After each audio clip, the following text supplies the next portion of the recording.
Oregon is going to the Final Four. The following is a Learfield presentation of the Oregon Sports Network. And Oregon is going to play in the national championship game.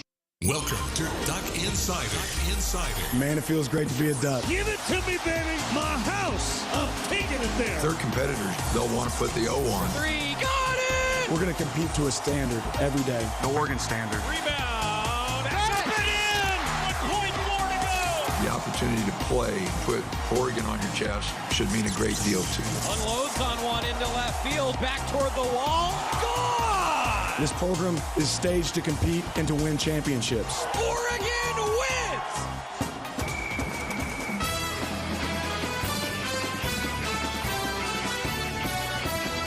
This is Duck Insider on the Oregon Sports Network from Learfield, presented by On Point Community Credit Union. Better banking, local solutions. Live from the Country Financial Studio, let's talk Oregon athletics. We've got Dan Lanning's press conference coming up. Last night, Halloween night, happy to report that Alex Stimson has a lot of candy left. Alex ran a social experiment last night while he was recording Dan Lanning's press conference.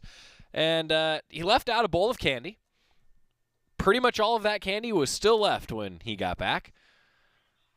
I wasn't sure what to expect when you posted that on social media last night, Alex, but I guess there are good people in the world. That's good. We like to hear that. Yeah, I don't know. Part of me kind of wanted chaos. You know, You wanted chaos? I wanted the bowl to be gone a little bit. There's a little part of me now. Oh. I have 300 dum-dums, and I come on over if you want some dum-dums. Oh, I got good. a lot of them. Good. A lot. A lot. A lot. Good. Happy Halloween. Alex Stimson's here.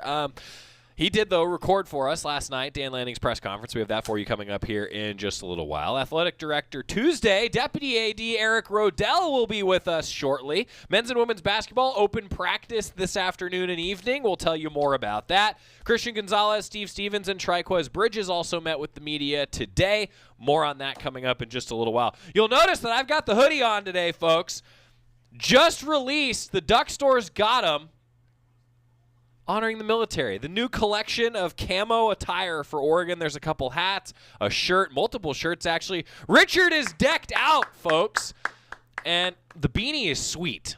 New camo beanie honoring the military. And happy to report that 5% of proceeds from all military-themed UO items sold in November will be donated to support our student veterans, members of the National Guard, Reserve and Active Duty Armed Forces, and their family members. Really cool program from the University of Oregon. So if you're in the market for maybe an early Christmas present, or if you're looking for some new Duck swag yourself, we've got it, and 5% of the proceeds go to a great cause as we honor the military with this line coming out, and it's available at the Duck Store now.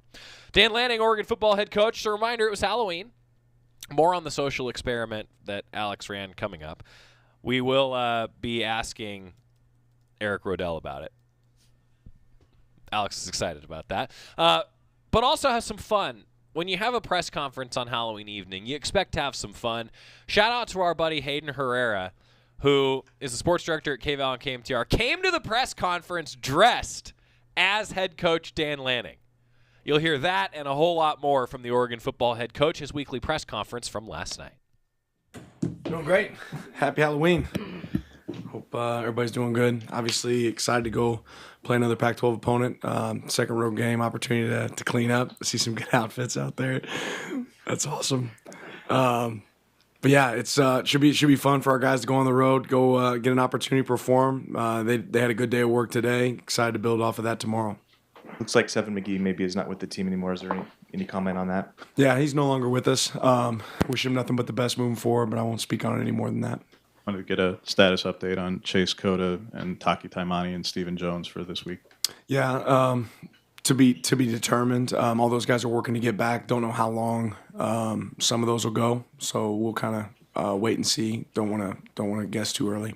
Bennett told us last week that he felt that with your third down defense that when it got better, he felt like it would click. It would be drastically better. Do you think you saw that last week against Cal? I think we saw moments of it. I think there's still certainly room for improvement for us moving forward, but we definitely did some good things. Forsyth in particular was frustrated with the start. I'm sure a lot of you guys were frustrated with the start recently. I think if you look at the Washington State game, if you look at the Cal game, there's been some slow starts on the road. What's the way to overcome that? What's the way to try to start better on the road? Yeah, try to figure out ways to kind of recreate that more for us in practice. I know that's something I always say, but we're really trying to relate that to more periods in practice. We've been really good in the middle of games, right? And something we have to improve on is the way we start and the way we finish games. So that's something we're going to focus on. Try to detail those periods of practice for us, and let those carry over. With 7 wins in a row, how do you feel like this team's handled fighting off complacency, not overlooking opponents and looking ahead? Yeah, I think they've done a good job of just focusing on the task at hand and continually looking for opportunities to get better. That's kind of been, our mantra from day one, and our guys have done a good job of accepting that. Was Jeff Boss's targeting appealed? Yes. Was it successful? No. And understanding the call, just for clarity's purposes, is that more because of the lowering of the head to protect Jeff than it is the offensive player? Yeah, I think this one was strictly based on how he was trying to tackle and not using proper technique. You were kind of admittedly a little bit maybe somber, maybe not quite as excited after the game in the media session. I wonder, were you trying to get anything across there to the team, and kind of what's the last couple of days been? I'm not like a hidden message guy or anything. I just thought we could have played better, and if I feel like we can play better, I don't mind telling anybody that. But no hidden message. Just I thought we have an opportunity to go play better, and at times we did that, but didn't play a complete one like I thought we could. Since the Stanford game, your guys' penalties have been down both in number and in yardage. What do you attribute that to? I'd like to say it's because of the focus and attention that we put on it. That's probably not the only piece, but that's certainly probably part of it. We've definitely had more attention to detail. That being said, I think we stalled out some drives and had some moments where we had penalties again that hurt us, so we're not there yet. You mentioned being good in the middle of games. You guys are the best middle-eight team in the country. What does that mean to you? I mean, just how much importance do you put on that and the success? How much does that attribute to, pre-game tactical planning, things like that? How much of it is just guys taken seriously, needing to go into halftime well and then pushing the right buttons at halftime and coming out strong? It's a combination. I talked to our team today, and I asked them, are the points in the middle of the game worth double? And they said no, right? And I said, okay, exactly. So just that we're really good in the middle, that doesn't matter if we can't be better at the beginning and be better at the end. We certainly put a lot of focus on situations. We coach them a lot. I think our guys understand what we're trying to do with time. I mean, I know it didn't work out on Saturday, but you can see we were trying to get the ball back there at the very end of the half to turn that into an opportunity to potentially get points, where a lot of teams, I think, would just kneel it out. We're looking to be aggressive and look for a chance to potentially get a couple more points there, and we're always going to push that envelope, given the opportunity when it makes sense and it's safe for us to do so. So we've been good in the middle eight. We want to be better in the first quarter and better in the fourth. Looking at Colorado. That's great. Looking at Colorado, obviously they've had a coaching change. Do you see anything different from how they've been playing the start of the season to more recently since the change? I think they've been, at times you can see them playing with some resiliency, some new life, and I think that happens sometimes with change. I think Coach Sanford's done a really good job of trying to rally the troops, and obviously they came up with a big win there against Cal, in a real battle. So you see the tough, you see the fight. I just got done watching some special teams film. I think their field goal block unit goes hard every single rep. That's one of the first things that I like to watch as a coach is, okay, how hard do they go on special teams? And they're really well coached on special teams, do a really good job there. But yeah, you definitely see some fight in these guys. And I know the results haven't been what they always wanted, but this team hasn't, mailed it in by any means. They're still working really hard. Without Coda in the second half, how do you feel like the guys that got reps in his place performed, and just who maybe feels that next level of reps with if he can't go for the next game or so? Yeah, we saw a few different guys. Dante Thornton had a bigger role there in the second half. Chris Hudson got to move positions a little bit, and I thought that was really positive to see him be able to change positions within a game and have some success and not have a lot of mental errors and busts. He was able to go out there and do something he didn't necessarily practice as much during the week and execute at a high level. But we'll continue to see, more players, Delgado and a few others moving forward, depending on how long that looks like Chase will be not with us. Similarly, on the defensive side, with Jeff out for at least the first half, and Colorado a bit more of a running team in all likelihood. Keith Brown and Jackson LeDuc, since they against passing teams had seen less reps. What's their role this week with Jeff out and probably more of a running offense? Yeah, I think those guys got an opportunity to make an impact on this game for sure. I think we'll see those guys that are able to help us will have a chance to come in and make an impact.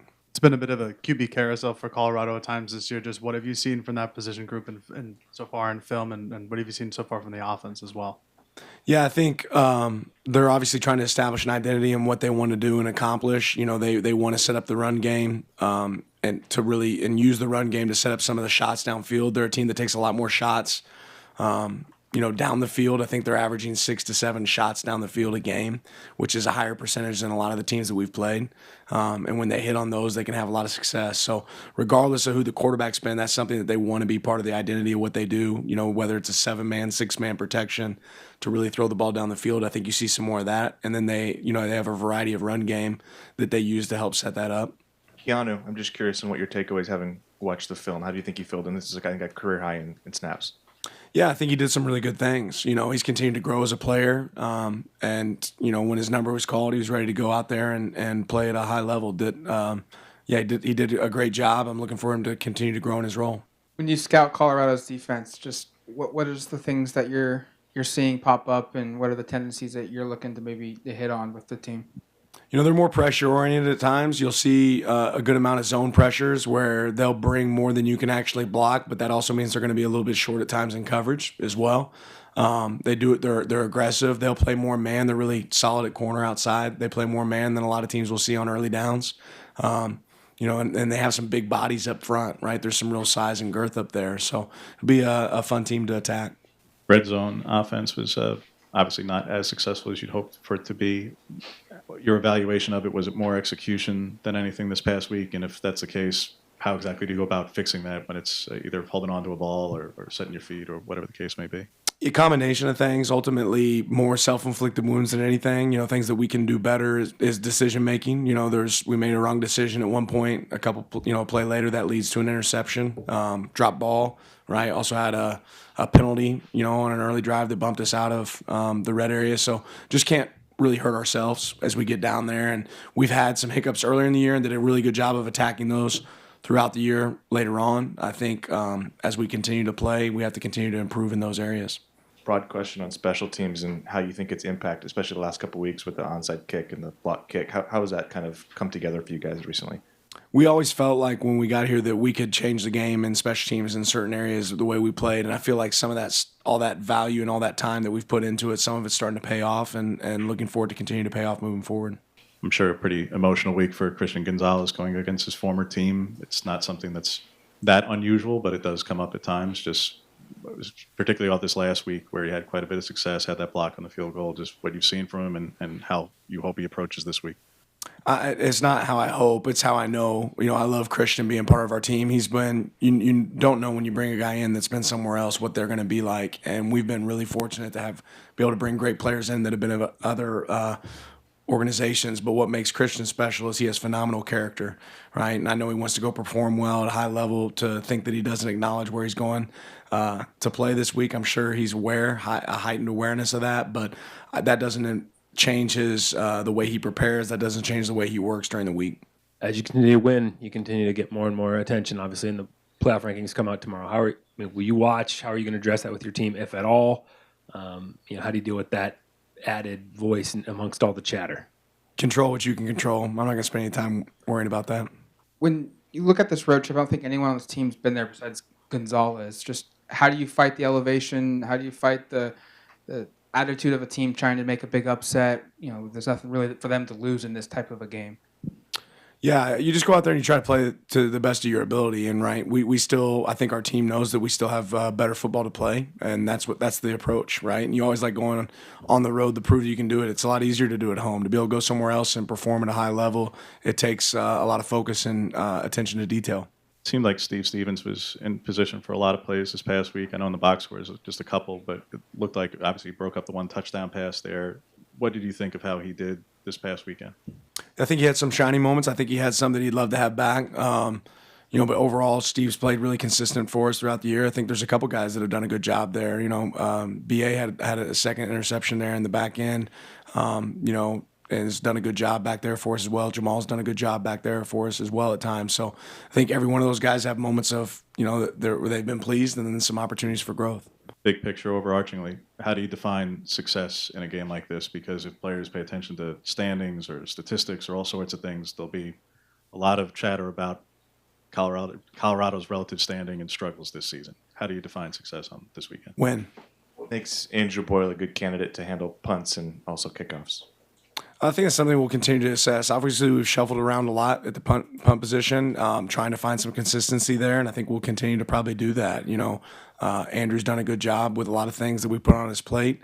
I think he wishes he could have a couple of those punts back, and we'll probably continue to evaluate that position until we find some clarity there. Dan Lanning, Oregon football head coach, meeting with the media last night, brought to you by the Willamette Valley Cancer Institute and Research Center. Fight like a duck with exceptional cancer care close to home. Quick timeout. When we come back, Deputy Athletic Director Eric Roedl is in the Country Financial Studio. A lot of topics to cover and some social experiments to discuss on the Oregon Sports Network from Learfield.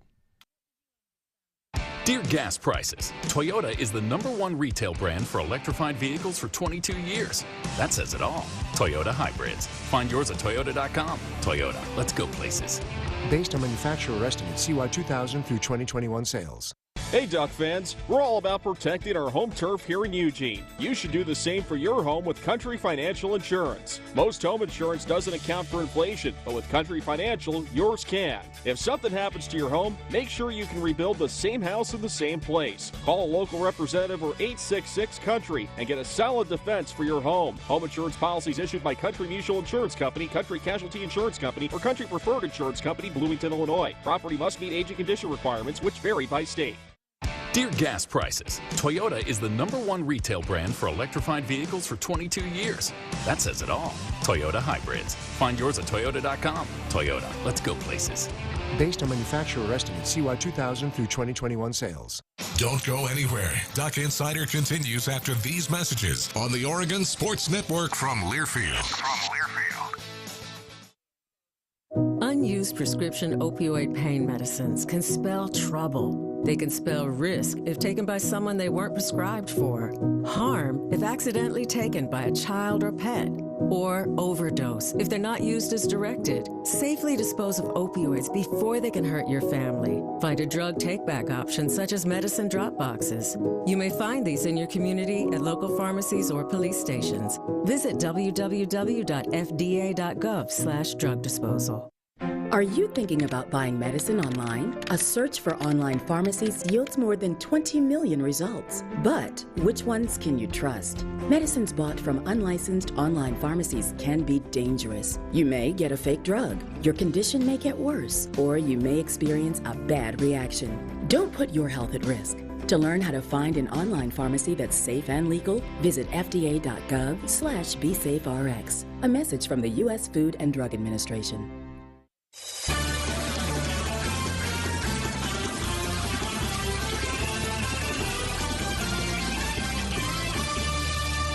We are back inside the Country Financial Studio. Now I can read what Alex wrote. And for those of you that are watching the program anyway, thanks, Alex. Always welcome, here. Joey. You're welcome. Producing. Eric Roedl is here, Deputy Athletic Director. Eric, thanks for being here. Good to see you, Joey. How are things? Good? Great. Yeah? Awesome. Back-to-back road trips, getting ready for some football, but we have a social experiment to discuss first. So we were discussing it during the break, so this isn't like breaking news for Eric anymore.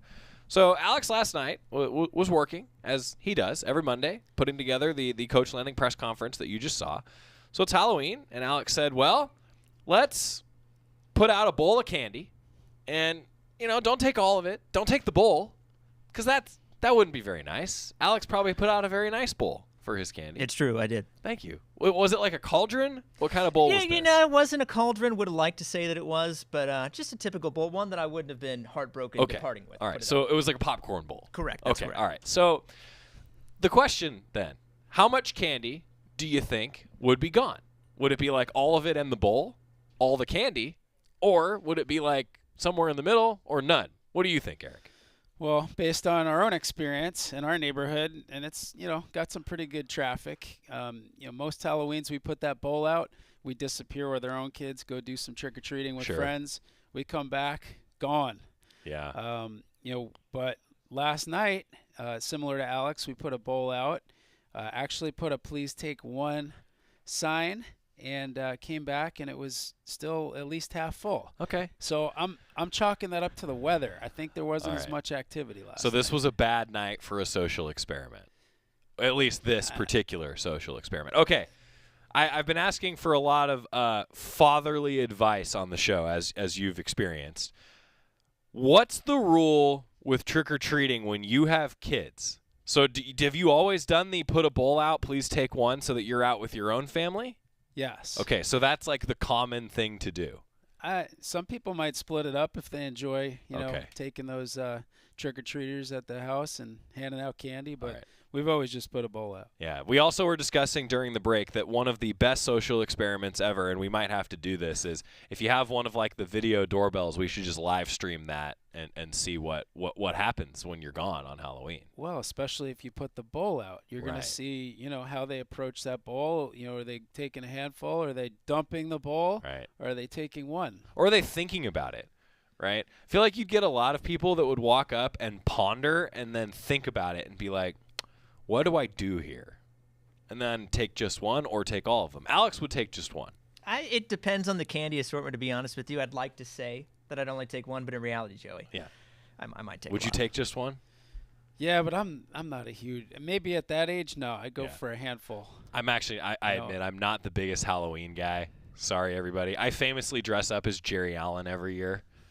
Just seems like the right thing to do. As a kid, I could see you as a Halloween kid. I wasn't really. No?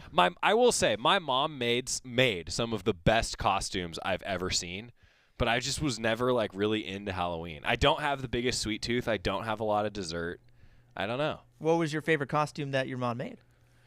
Oh boy, that's a huge question. My mom made so many awesome ones. I got to be Mario, like Super Mario one year, and she made like a full-on hat. And then there were like interchangeable gloves and like, because you know how you hit a mushroom, you get bigger. Like there were interchangeable options here. It was one of the best costumes I've ever seen. Nice, a young Chris Pratt. Look at you, buddy. That might be the biggest compliment I've ever been given in my entire life. Thank you. This has completely gone off the rails on Athletic Director Tuesday. Thanks for bearing with us for some little social experiment post Halloween. What a season so far for Oregon football, huh, Eric? Yeah, it's been incredible. It's hard to believe we're, in week 10 now of the college football season. We're going into our 9th game. And, yeah, it's been just a lot of fun and exciting to watch this team grow, every week, finding a way to get better. And I think, Coach Lanning and his staff have done a terrific job with player development and talented group of student athletes, and they've been so much fun to watch. I've talked to you before about how you operate on a game day, like what you're doing, and I know home games versus road games certainly different. I gotta tell you, Eric, one of the things that I love is seeing you on the sideline, just being like a fan of the team. Is that a fair assessment? Like when you're just watching the game, you're just as into it as everybody else, I feel like. Yeah, I mean when they're between the lines, we're all a fan at some level. I hope we don't necessarily behave like a fan on the sideline, but your emotions, your passion is into the game, and again, they've been a lot of fun to watch. This is a team that's playing an exciting brand of football. We're top 10 in a bunch of important offensive categories, and we're putting up points, and we're having explosive plays, and just a lot of talented athletes on both sides of the ball. Do you feel like this has that sort of buzz that every college football program is looking for heading into the first rankings tonight? Because I sure feel that way around Eugene right now.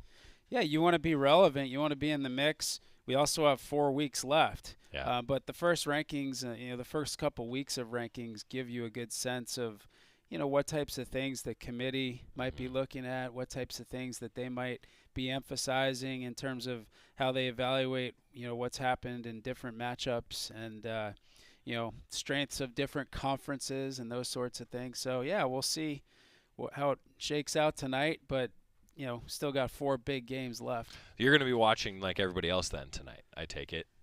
You're Absolutely definitely going to be there. Yeah. Isn't that fun, though, that everybody ends up, whether you're a fan of Oregon or some other team, you're kind of glued to these things. Now, I don't know how you feel, Eric, but I'm of the opinion that it really doesn't matter that much. It just gives people like me something to talk about. But that being said, you want to be in the conversation, and it does give you a little bit of a case study of what they're thinking heading into the end of the season, I suppose. Yeah, I mean, you've got to play your way through your conference, and ultimately one of the criteria they're looking at, is conference champion. So that's got to be goal number 1, and it starts with your next game. Yeah. And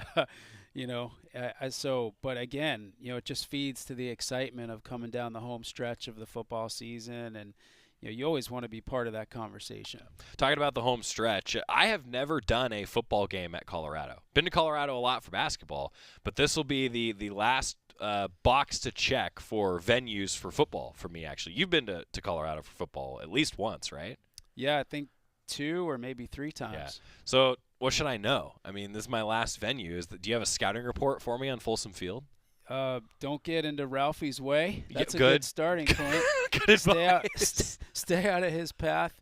No, it's a great college town and fun environment. Hopefully we'll get some sunshine, and I think just getting outside and experiencing Boulder is always fun. Okay, good to know. Although I think we're staying, down in Denver, which is also a great place. So okay. Good to know. Deputy Athletic Director Eric Roedl joining us. Talk about the home stretch of the season. Tickets are limited, and now all of us around the athletic department get excited when we hear things like that, like tickets are limited. But really, tickets are limited, right? Yeah, well, our fan base, especially our students, have been awesome this year. I mean, that student section for the Stanford game, it filled up well before opening kickoff. UCLA, the atmosphere was electric in there for the UCLA game, and the whole series of that day with game day and packed stadium, top 5 crowd, for UCLA. It looked really good in person and on TV, and we can keep things going. Yeah.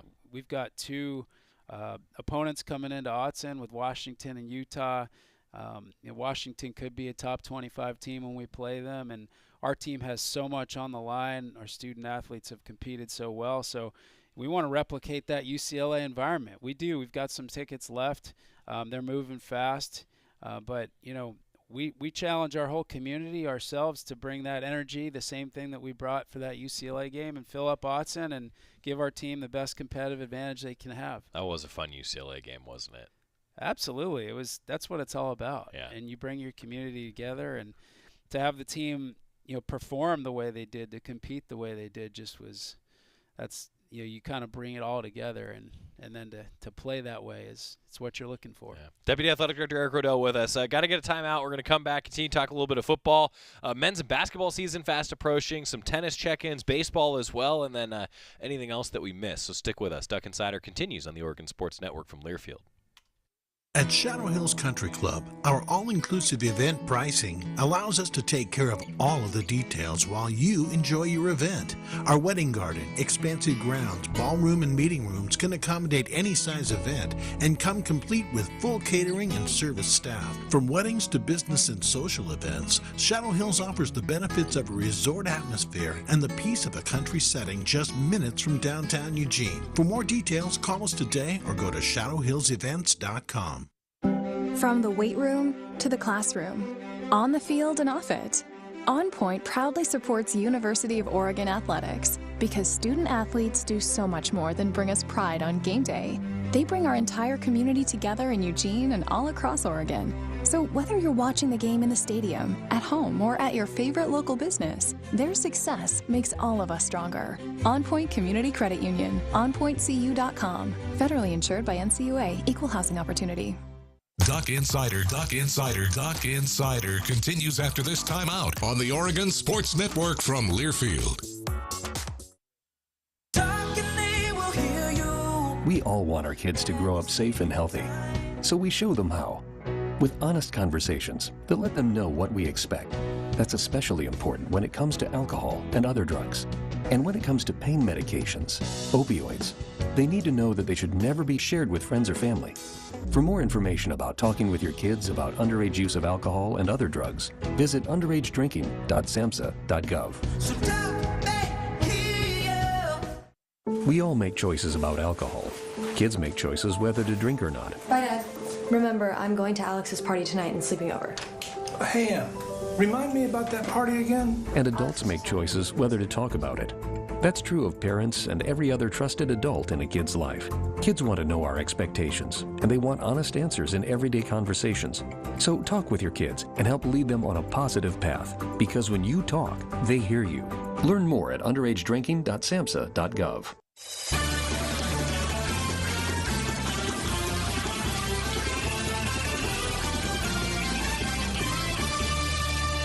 Welcome back to Duck Insider, presented by On Point Community Credit Union. Joey Mack in the Country Financial Studio. Deputy Athletic Director Eric Roedl is with us. Tobias says, fatherly advice from the DAD. Logical. You ever thought about that before, that your abbreviation is DAD?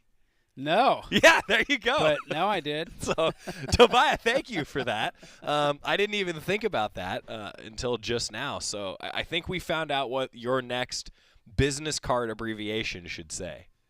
I'll keep that in mind. Yeah. Team Dad. At this rate, I love that. Eric Rodell is joining us. We're talking about Oregon football, getting on the road, a 12:30 kickoff in Boulder. Baseball also, I wanted to ask you, Eric, working out in the fall. Nice to have that going on. And I know Alumni Weekend is coming up around the Utah game. We'll have more coming details on that, fans. But this is a fun team right now. I've gotten the chance to go out to just a limited number of innings of work so far for Oregon baseball. And, man, it's fun to see what they're doing hitting the ball right now. Yeah, talent everywhere. Swinging the bats well, some good young pitching, a lot of energy and excitement with that group. And, yeah, they've been beating up on each other a lot this fall. I know when they get to this point, I think their 20-hour practice weeks end this week, and then they get back into skill hours. But they've played a lot of scrimmages, and I know that they're always looking forward to getting out and competing and getting the season going, which – hard to believe is right around the corner. Isn't that amazing? We're sitting here on November 1st talking about men's and basketball season starting in less than a week, with counting games, that is. Both squads have already done some open and closed scrimmages and exhibitions. But baseball is going to be here quickly. And, how often are you looking ahead, Eric, like in your chair? Can you kind of give fans a perspective on, certainly a lot about football right now, but basketball on the horizon, spring sports here before we know it. How much of your week is looking ahead and kind of planning ahead? Yeah, it's a great question. We were just talking about that, with a smaller group yesterday where, we've got so much happening right now with football, and we want to absolutely maximize, the home stretch of the football season and provide the best experience we can for our fans, for student athletes. At the same time, we've got two amazing basketball programs, and we're about to kick off the season there. And, we've got a volleyball team that's, in the mix to host NCAAs, and we've got our cross-country teams that are still going. And, so we've got a lot of things happening with we got our golf teams out, playing at a high level. Our women were on the Golf Channel last week at East Lake. And so, we've got to be focused on everything, the short and the long term. And, and it's not even just, the spring or the winter. It's really looking at the years down the road as well. Yeah, it's with amazing. Things like scheduling or facility planning and those types of things. All right. Now that you brought it up, everybody always going to want me to ask you, any big football games coming up on the scheduling, Eric? It's amazing. Fans, let me just say, Eric knows I'm joking. The amount that puzzle has to fit together with so many moving parts, I can't even imagine what that's like for you and your counterparts across the country. Yeah, and one of the interesting pieces with it now is just some of the shifting landscape. Sure, yeah. You've got an expanded CFP coming. Mm-hmm. So what's that going to look like, with 12 teams in the CFP? What conference realignment? And, are there changes coming with the Pac-12 scheduling model and looking at some of the other conferences out there and what their models are going to look like? So, I think we've kind of been in a little bit more of a hold and wait and see. But as you know, we're scheduled with Power 5 out pretty much through 2032. Wow.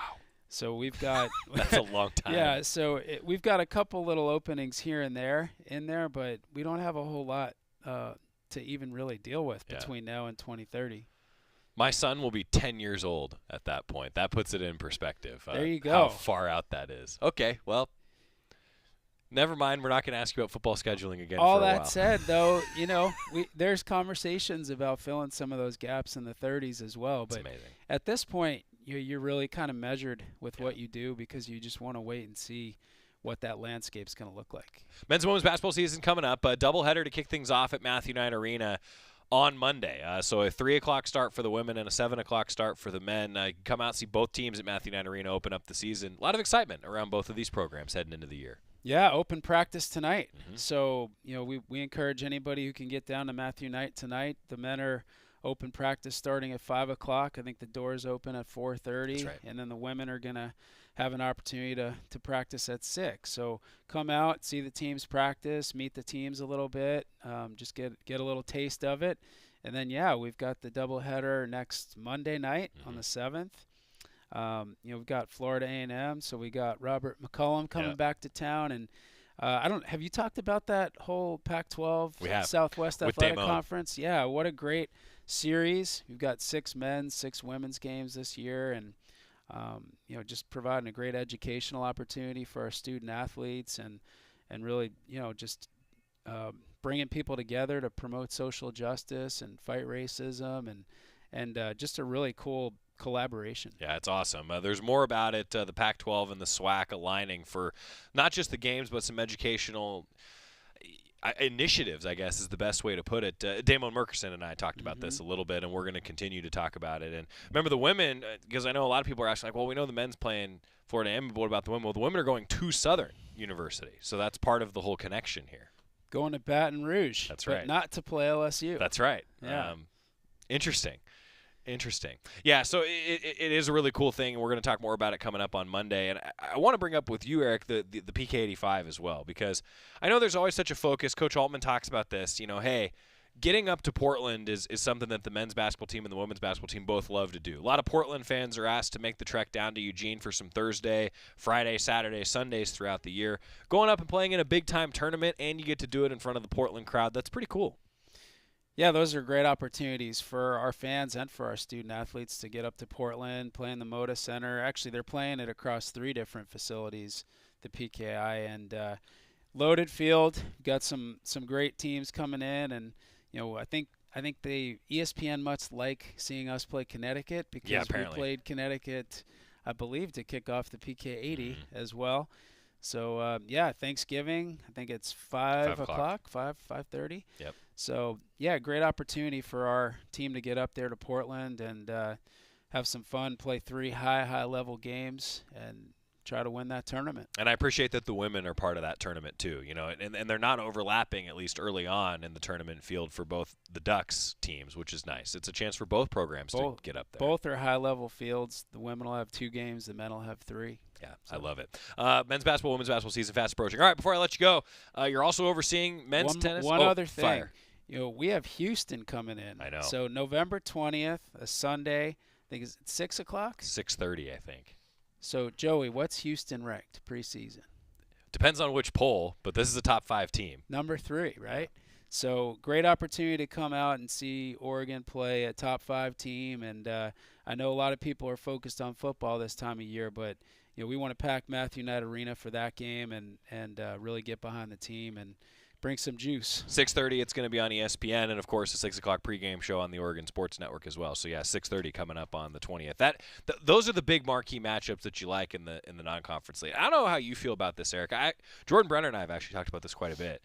Those non-conference marquee college basketball games, the college basketball, I feel like you don't get as many of those top 25 matchups as you do in, say, football. And having a matchup like that says, 1, a lot about Oregon's scheduling, but 2, I think it's great for the sport to have more of those non-conference top 25 type matchups. Yeah, Coach Altman is always aggressive with his scheduling, and to have a series with a program like Houston and to have it line up to where they're coming to Matthew Knight Arena when they're positioned with that kind of a talented roster. Great opportunity for us to bring in that kind of team, and those are the kind of environments you want to have, and to be able to do that in November, like you said, is pretty unique. So that's awesome. Let's take advantage of that opportunity and bring some excitement that night. Yeah, preseason top 5 team number 3, I believe, in the preseason AP poll, if I'm not mistaken. The polls are always slightly different, and I always say in the polls, and then I'm like, I don't remember which poll is which. Not that the preseason polls are that important, I guess, but they matter. It's a hype thing, right? That's what it's for, and that's what we're talking about right now, so I guess something worked out. But I do want to say, they graduated just a couple players from that team that made a heck of a run last year, and Oregon's familiar with them because the Ducks have been on Houston's schedule, and Houston's been on Oregon's schedule the last few years in particular. So I'm glad that you mentioned that. That's going to be an awesome game. Men's and women's tennis, though, before I let you go, also overseeing those 2 programs. And, Coach Schielander has brought in, 1, some amazing talent. 2, just signed a contract extension. And then 3, they're just winning ITA Northwest Regionals all the time, Eric. So give us the update on men's tennis first. Yeah, they've had a great run over the last 5 or really 8 years, and Coach Sheelander, Coach Spencer have done a great job recruiting. We've got a lot of talent in the program. It's a group of guys that love to go out and compete. They just love their sport. So player development is always fun for coaches when you've got a group of student athletes that want to be out there, that want to practice. We've got Josh Charlton and Quinn Vandecastile this week, who are at the ITA Fall Nationals. Love it. Playing doubles. I think they take on a top 5 team from Ohio State tomorrow. So we'll see how they can fare there. But great opportunity for them to go and compete for an ITA National Championship this week, which would be a lot of fun for them. And, we've just got a few more weeks left in the fall season for the men and for the women. Coach Sheelander, you mentioned the extension. We're fortunate to have him. He's been the women's coach here previously, and then inherited a men's program that was kind of down, and he's really built it into one of the top programs in the country year in, year out. It's awesome to see somebody like Coach Sheelander who just loves being a Duck. Like, I can't tell you all the amount that I can just feel like the green and yellow vibes. He gave us this, one of many things he's given us for the studio. You've seen the Duck Invitational Singles Champion Trophy. It's the greatest trophy in the history of trophies, Eric. It looks like something that Aaron Spencer would have designed. Yeah, that's right. Glue a duck on top of a little piece of... But feel this thing. This is a heavy trophy base for a rubber duck. I mean, this is the greatest trophy in the history of trophies. I like it. I love that you have it on display, too. Yeah, I have it ready for just such an occasion as this. It's maybe my favorite thing that's on the desk now. I mean, it's perfect.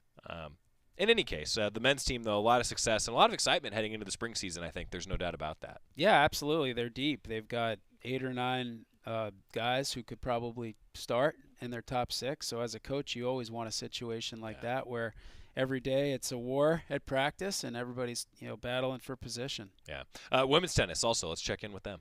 Yeah, I mean they're making their way through the fall, and they've got some great young talent on that team, and again, coming off their first NCAAs last year since 2018. And I know Coach Nagel, Coach Robinson are really excited there. They've got a few more weeks at tournaments here and some good competition coming up. And as with baseball, the tennises will be into their season before we know it. God, well, they're already into it. I mean, really, they're playing. They've got kind of that fall individual season, and then you get into your dual season. But that's really the meat of it, and that's the fun part. I love it. Eric Roedl, Deputy Athletic Director. Did we miss anything? Anything else fans should know? No, that's it. Let's just keep it rolling, and it's been an exciting fall. I love it. Eric Roedl, Deputy Athletic Director, Team Dad.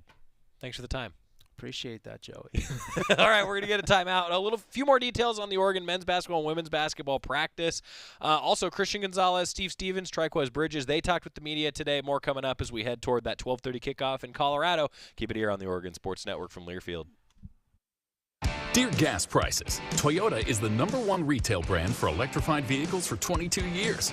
That says it all. Toyota hybrids. Find yours at Toyota.com. Toyota, let's go places. Based on manufacturer estimates, CY 2000 through 2021 sales.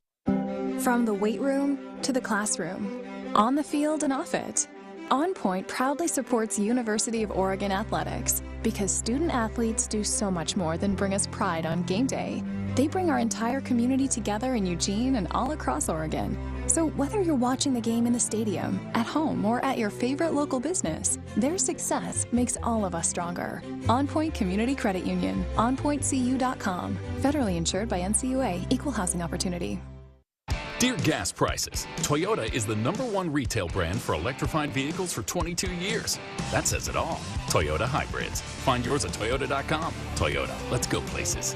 Based on manufacturer estimates, CY 2000 through 2021 sales. Duck Insider, your home for the latest news on Oregon athletics on the Oregon Sports Network from Learfield. Meet Ed, movie buff, animal lover, safe driver. 5 years of driving an ambulance teaches you a thing or two. If people knew what I know, lives could be saved. When I see a car trying to rush past a turning bus, I get concerned. You see, when big vehicles turn right, they have to swing wide to make the turn. And that's a lesson you don't want to learn the hard way. When trucks and buses turn, let's you and I wait. It's our roads. It's our safety. Visit www.sharetheroadsafely.gov. I've been driving trucks for a long time, and safety is my #1 priority. I know that my truck has huge blind spots. That's why I remember to check my mirrors often for smaller vehicles. Everyone can help keep our roads safe. Next time you're behind the wheel, try to avoid lingering in those blind spots. It can be dangerous. Let's all plan to share the road safely. Learn how at www.sharetheroadsafely.gov.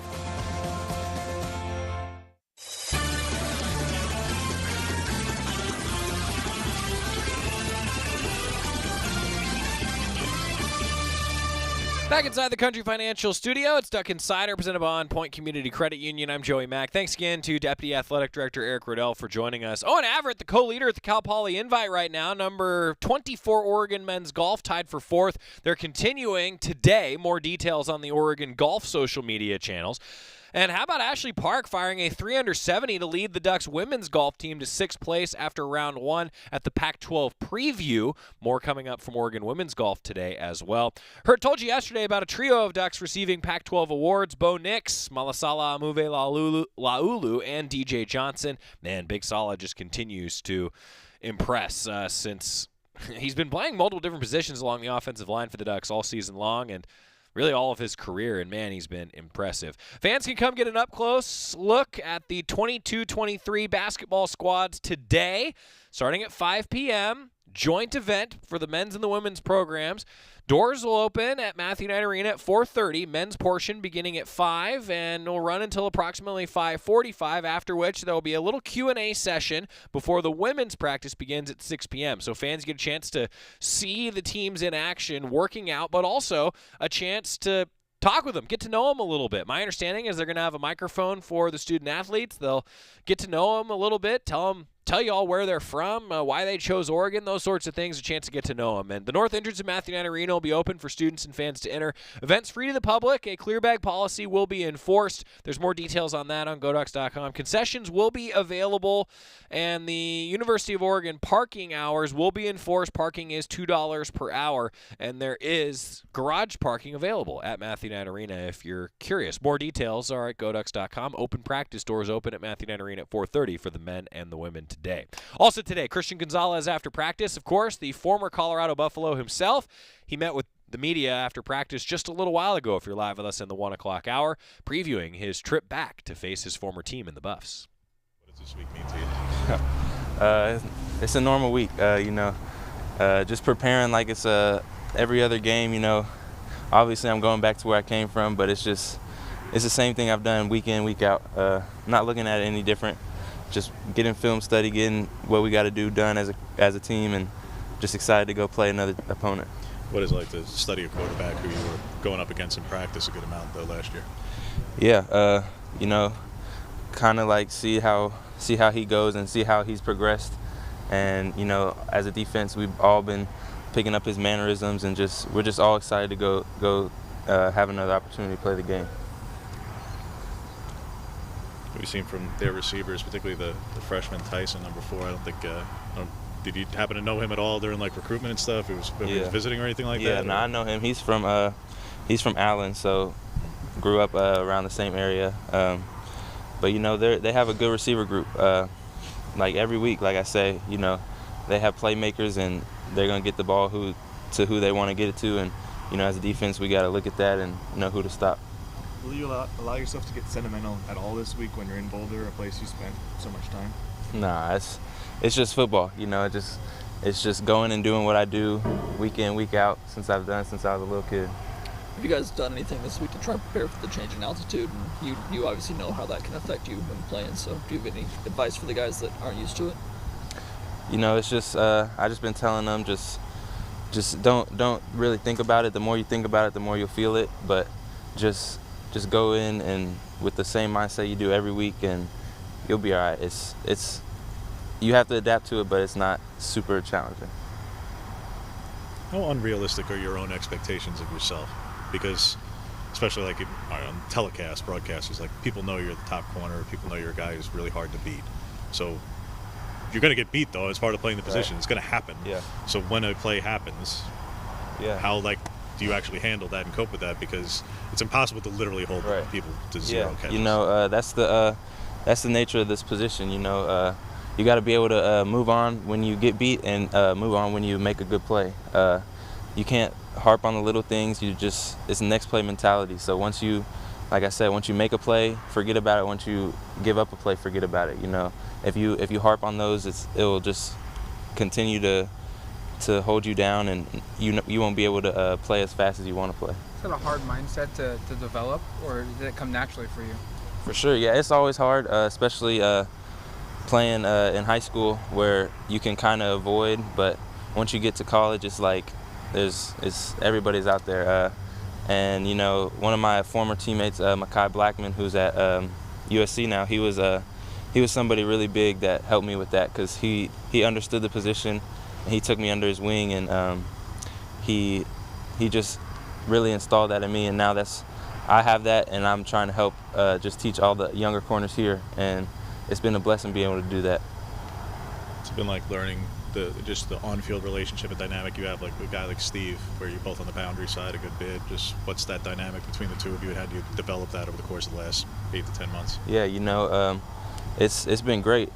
Just as soon as I came in, you know, we got straight to it, and you know, going through spring ball, that was great, because it just gave the chance for them to be able to trust me and for me to trust them, and you know, we're just doing what we love to do. So when you put two people together that love the game, they're gonna put anything besides the point of what they want to accomplish and the team accomplishes. So we're just doing what we like to do. November comes playoff talk, and there's gonna be a lot of people around this program that are gonna watch the show tonight. Do you have any idea? Do you have any desire to see where you're gonna be ranked on tonight? Yeah, I mean, I'd like to, but you know, it's just another thing that's an added distraction to us. You know, we just want to go in and focus on this week and focus on the next weeks, and you know, whatever that leads us, we'll be all right. But like that's something people look at, but it's not a big deal. Overall, what do you think has been the biggest area of improvement for this defensive back group over the course of the season? I would say just, you know, it's kind of a young group, and just playing with confidence and going out there and having fun and seeing everybody come together, and especially in the back end, not just the corners, but the whole secondary, us coming together, bonding, and just starting to pick up from where we didn't start week one. You know, we are all disappointed with that, but we got in the film room, and just everybody knew what they had to do, tackling, ball skills, making plays on the ball. Just we made that such a big focus point, and just seeing it happen is great. How important has communication, maybe pre-snap, been in this group's improvement over the course of the year? You know, that's huge. That's huge in the whole defense, because you know, everybody got to be on the same page. You know, just making sure everybody's on the same page with the checks, and you know, that comes during practice. You know, like playing at home, we always have large crowds. It's always loud, so we always practice with crowd noise and just giving signals and doing what we have to do. So it helps a lot. That's Christian Gonzalez, former Buffalo himself, of course, returning to face Colorado. I loved his answer to start that off. You know, hey, you got to treat it like it's just another game. It's still just football. Won't get sentimental going back to Boulder. Just a football game for him. I think you have to take that approach. And certainly, it's easier said than it is done. When we come back, the schedule for tomorrow, college football playoff rankings tonight. Anyone going to watch?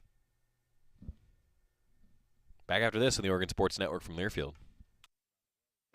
From the weight room to the classroom, on the field and off it, On Point proudly supports University of Oregon athletics because student athletes do so much more than bring us pride on game day.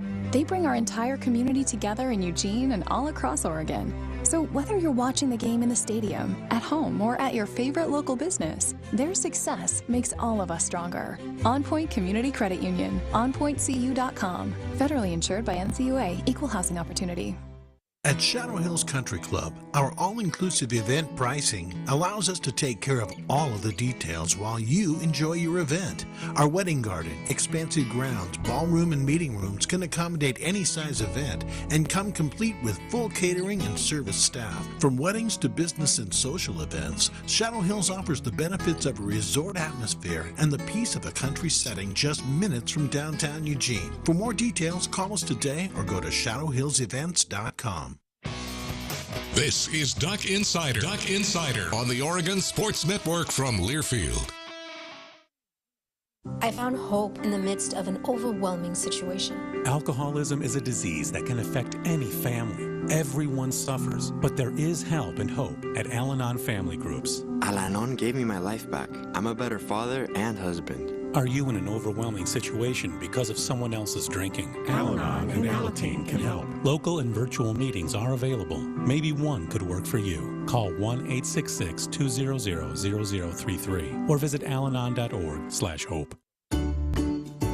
Medicaid and CHIP offer free or low-cost health coverage for children and teens. Hospital and doctor visits, prescriptions, shots, and more are covered. That's peace of mind for parents if a child is sick or gets injured. And parents may now be eligible for Medicaid too, even if they've applied in the past. Enrollment is always open. Visit insurekidsnow.gov or call 1-877-KIDS-NOW. Paid for by the U.S. Department of Health and Human Services.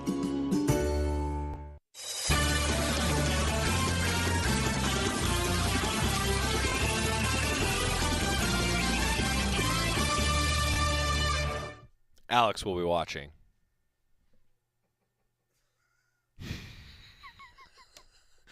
Back on Duck Insider, presented by On Point Community Credit Union. I'm Joey Mack in the Country Financial Studio. Yeah, CFP rankings tonight. See where the Ducks end up. That'll obviously lead off the show tomorrow, as well as Dan Lanning meeting with the media after practice. I think that this is the time of year, especially now as we hit November 1, where there certainly is a lot of conversation about the bigger picture, playoffs. How does the team talk about it? I'm actually really curious to see how the team does talk about it, if they do talk about it at all tomorrow. If the first moment that I hear about it tomorrow is during the media session with Coach Lanning after practice concludes, I think that tells you a lot about this team and a lot about where the program is at. We're going to talk about that tomorrow. That's how I'm going to lead off tomorrow's show. Rob Mosey's going to join us, as well as Matt Ulmer, Oregon volleyball head coach. Matt Ulmer, man, Sunday sweeps, huh? Taking down Arizona State. We're going to talk about that with Coach Ulmer, because you talk about a team that's in the playoff hunt. They were ranked number 10 in the committee's reveal, which means they would be a host site in the NCAA volleyball tournament. And they're in the hunt for a Pac-12 championship. You talk about being in the conversation. You want to know a team that's in the conversation? Oregon volleyball.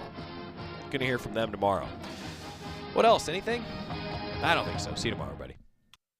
The United States Deputy Sheriff's Association is a national nonprofit and the largest non-governmental provider of services to law enforcement. The USDSA assists city, county, state, and federal agencies with free safety equipment